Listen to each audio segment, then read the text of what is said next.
So a lot of African Americans, if you don't know, in the United States, we talk actually a lot about Africa. I think especially in the last probably decade or so, about wanting to reconnect, wanting to re-engage, wanting to build really more collaborative networks. And I think initially it started off as tourism. People were just coming here to visit, again, the beautiful continent. But I think now it's shifted even more so from tourism to how do we now do business? How do we engage economically? Because believe it or not, as much as things have advanced in the United States for African Americans, there are still many, many challenges that we face. And still many, many barriers that we come up against, such that we're looking for additional solutions that don't come from the government, that don't come from corporations in America, but that have to come from our own community.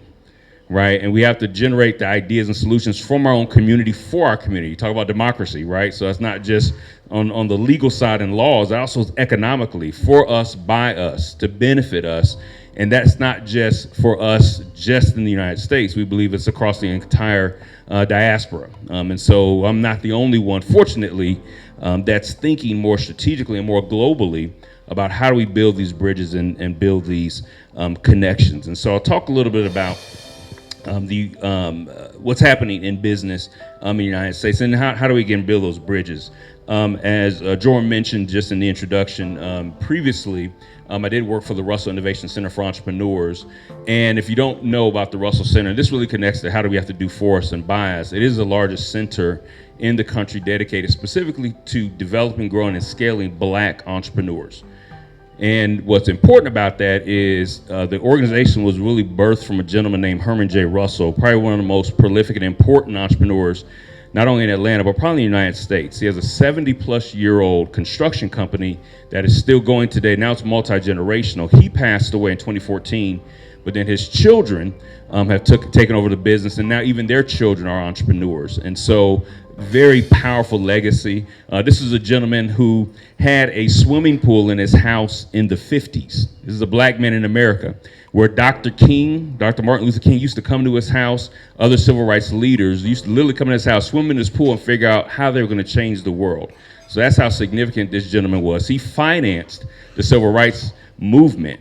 So, right, you think about all those things that had to happen. Somebody had to have the money. So this was an entrepreneur, a businessman who was financially supporting all the movement and activity that you saw in the civil rights movement. So his legacy is significant. So I recently transitioned away from the Russell Center to another organization who has a very long history and legacy in Atlanta called the Urban League. And we provide economic development resources, again, for the Black community around entrepreneurship, housing, workforce development, and some emergency financial relief. So for me, this type of work is a passion, not just a job. I'm committed to doing this. I kind of joke and say, well, Jordan knows this is true. I don't get paid to come here and do these programs and these events. My costs are covered, but I'm not financially benefiting from this, if I could say that. Because again, this is my heart and my passion to do this work and to really collaborate and engage with those here and beyond. So let's talk. Jump into it as we talk about the market, in particular in venture capital. So a lot of people think about investment. They typically kind of lean to immediately venture capital, but there's so many different types of capital. But I do want to give you just a couple of numbers, so you may have to take some notes. I don't have a presentation. The last time I had a presentation, I don't have a presentation this time, but just may want to take some notes or write down. So over the last year, let's say in 2023, the traditional venture capital market actually contributed about $170 billion in terms of venture capital that went to about 15,000 or 16,000 companies in the United States. That sounds like a lot of money, and it is. It sounds like a lot of companies. But the reality is, really less than 1 out of 10 companies, even in the United States, actually gets venture capital. Right, so that's that. So a lot of times people hear these numbers, but that number of dollars is going to a very small number of companies. And as a matter of fact, if we look at just the dollars, African Americans get less than 2% of traditional venture capital in the United States. Women entrepreneurs, Black women entrepreneurs, get less than 1% of venture capital. So that is the reality that even we face, although the market is strong. in terms of all the money that's going out. But again, that's why we really have to think about how do we support our own communities? How do we come up with more innovative ideas and strategies that we support one another? But if we look at the sectors that are being funded, and I just kind of throw some of these sectors out at you, it does give you an idea at least where the attention is being paid to. So those sectors include sustainability, mobility, oil and gas, marketing and advertising, financial services, coal and natural gas, materials, energy, supply chain, and real estate. So I'll just give you those again if those are taking notes. Sustainability, mobility, oil and gas, marketing and advertising, financial services, coal and natural gas, materials, energy, supply chain, and real estate. And then what I'm also going to do after this, and probably maybe in the next week or so, I'm actually going to send my notes. I'll send them to Joram. That way you all can send them out by email to all the participants, and then the information I'm sharing. So you all actually will be able to get this later. But in terms of going forward and future trends that are happening that, again, investors are targeting in terms of industries include energy, telecommunications, industrial processes, pharmaceuticals, biotechnology, oil and gas, media and entertainment, chemistry, materials, and clothing. All right. Did anybody here in industry that you're connected to or that you could support? Absolutely. Hopefully everyone's hands have found something there, because again, as a business, you have to think about your business can support an industry, right? Your business can provide a service to that industry, it can provide a product to that industry, it can provide solutions to companies in that industry. So you may not think about it. It may not be obvious to say, okay, well, I'm not in the clothing industry, right? But it may be something that you're doing to support the clothing industry. Right, because the clothing industry uses what to make clothing? Uses fabric, right?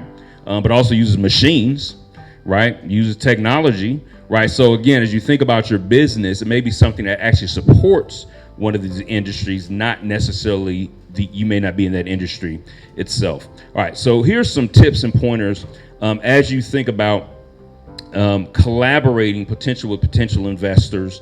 From that standpoint. And I'll say this too, when we think about the word investor, we really also have to broaden that definition.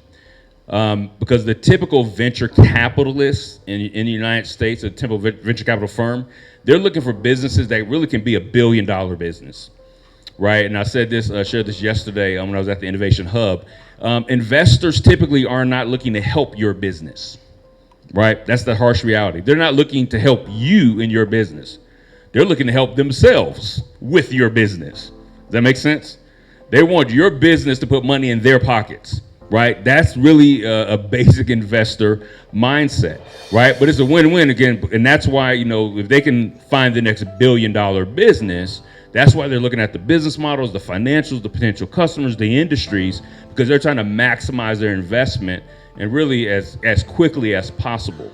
So that's why the typical venture capitalists are not looking to help somebody in their business, right?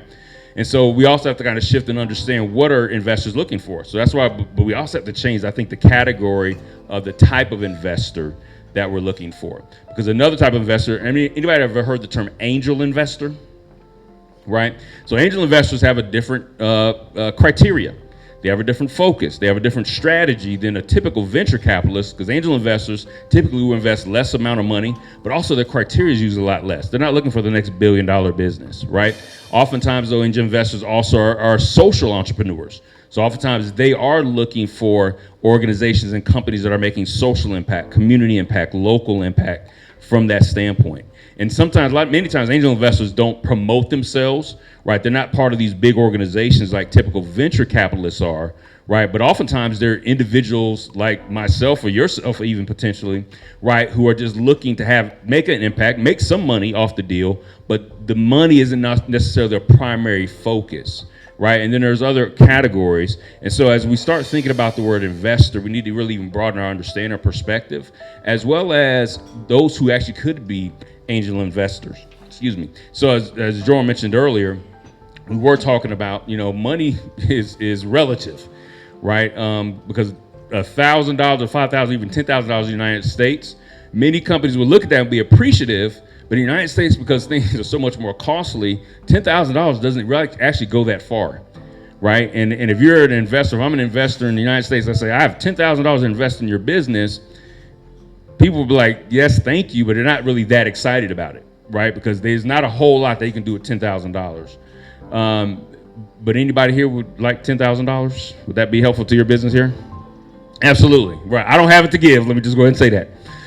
Not yet. But right, $10,000 can go a lot farther here, right? If I understand economics here correctly, then it goes there. So there are a lot of Americans, there are a lot of African Americans in the United States that have $1,000, $5,000, $10,000 to potentially invest in businesses here if they understood the market, if they understood the opportunity, if they understood how to build networks here and build relationships here and engage here. And that's really also one of my goals is, as I make relationships here and build networks here, to actually, hopefully the next time I come back, I'm bringing 10 entrepreneurs with me, right? I'm bringing 20 entrepreneurs or investors with me to really start building those collaborations and connections. And so that's some of the things that we're working on. But in terms of help, as you think about some things that you can also now start working on to prepare for different opportunities. Number one is leveraging networking opportunities. So environments like you're in today, right? This is an incredible networking opportunity. So as Iga said, please don't leave here without meeting 3 or 4 or 5 or 10 people that you didn't know before you got here. Number 2 is utilizing online platforms. So your business has to be online, right? That's the bottom line, right? You have to have a website, right? And these days, most people would say, okay, that's normal. But some people still don't have websites, right? Because again, if you want to build trust, if you want people to look at your business as legitimate, right? If you want people to be willing to engage with you, because typically the first place they're going to look, and you probably do the same thing. When you hear somebody's name and what organization they work for, jump right on your phone and find out. Let me look at their website, right? Let me look at what they're doing. Let me see their online presence. And so, especially again, if the desire is to connect with foreign, in particular, let's say U.S. Individuals and investors, they want to see an online presence. Well, also part of that online presence is being able to engage potentially in online fundraising platforms like crowdfunding. How many of you have heard of crowdfunding? Yes, good, right? And if you haven't heard of it, Google it, right? And if you have heard of it, right, study it. The best practice is to figure out, can online fundraising be an option? Because again, those who utilize crowdfunding, right, it's an online fundraising platform. And the great thing about that is you can actually build campaigns and people don't have to know you personally to invest in your business, right? They don't have to know you in a direct connection from that standpoint. But again, that's an opportunity as an online platform to get funding, even in very small amounts as well as larger amounts. And there's strategies to be able to leverage a crowdfunding platform most effectively. Next is establishing partnerships with incubators and accelerators, right? So somewhere like an Innovation Village or a Shift Enterprise Academy or several of these others, because oftentimes those accelerators and incubators are connected to funding opportunities. The great thing about those two is they have certain legitimacy typically with the funders, especially because most of these incubators, like, you're going through a program, you're going through a process to build your infrastructure, right, to solidify your financial abilities in your business, the skill sets in your business, and also builds that credibility. So oftentimes being associated with an incubator or an accelerator makes you look better or stronger in the eyes of an investor, because they believe, again, you're connected with a legitimate organization. Your business now is being developed.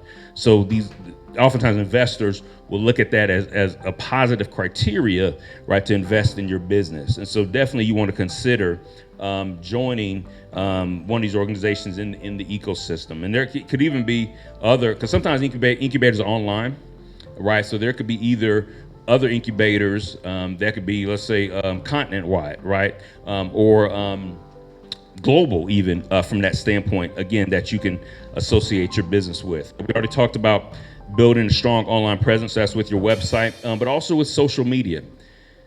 And I know some people don't like social media. How many people here just love social media and you're on it all the time? All right, I got a couple hands. How many people just hate social media? You want to run away from it, right? I got one hand back there. Yes. So it's a mix. I understand social media can have a mixed impact and influence on people.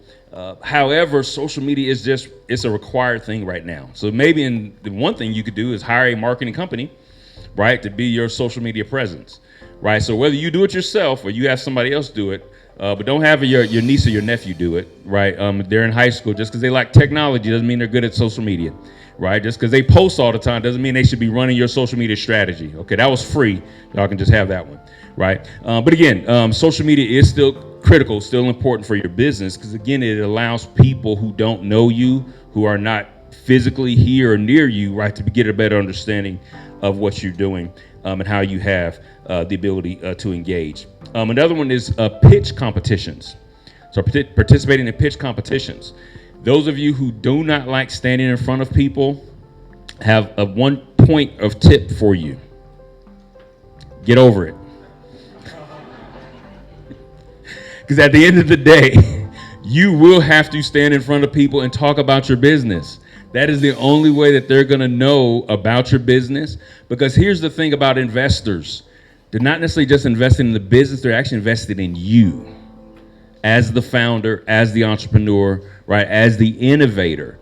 They want to be confident that their money is going to somebody that can actually execute on what looks great on paper, what looks great in the PowerPoint, right, what looks great even on the website. Because again, we know you can have a great website, and you've seen the person sometimes that runs the website is like, I don't know. They did a good job building a website, but I don't trust that person, right? Because everything, here's the second free thing I'm gonna give you for this presentation, right? Sales is all about three things: know, like, and trust, right? And that's really, all of us go through this and don't even realize it.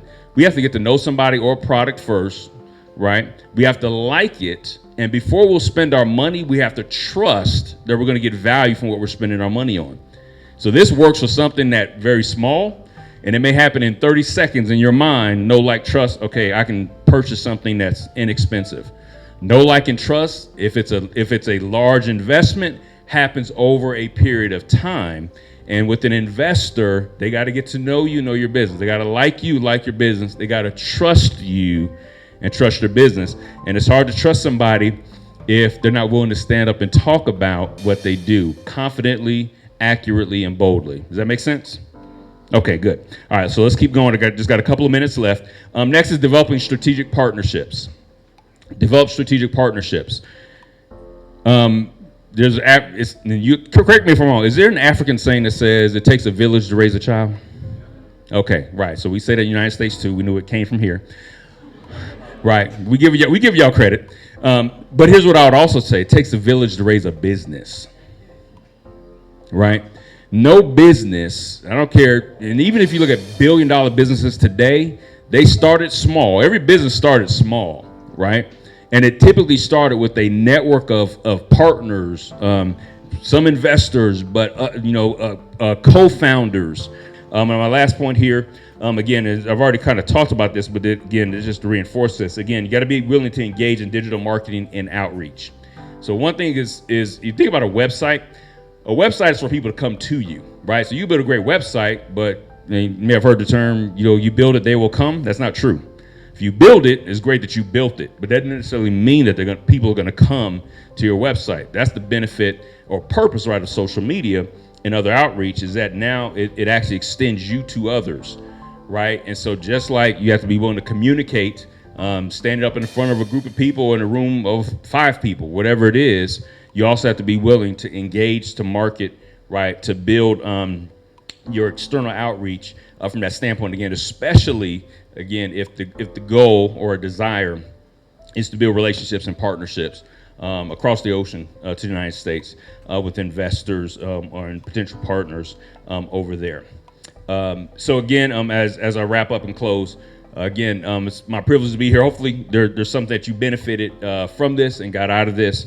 And there really are opportunities if we know how to pursue them correctly, if we do them together, if we utilize the resources that have been made available to us, if we're willing to get outside of our comfort zone, right, and engage with people and opportunities and individuals that we may not normally engage with. But if we're willing to do that, it does give us the opportunity to build our networks, which ultimately will help us build our business.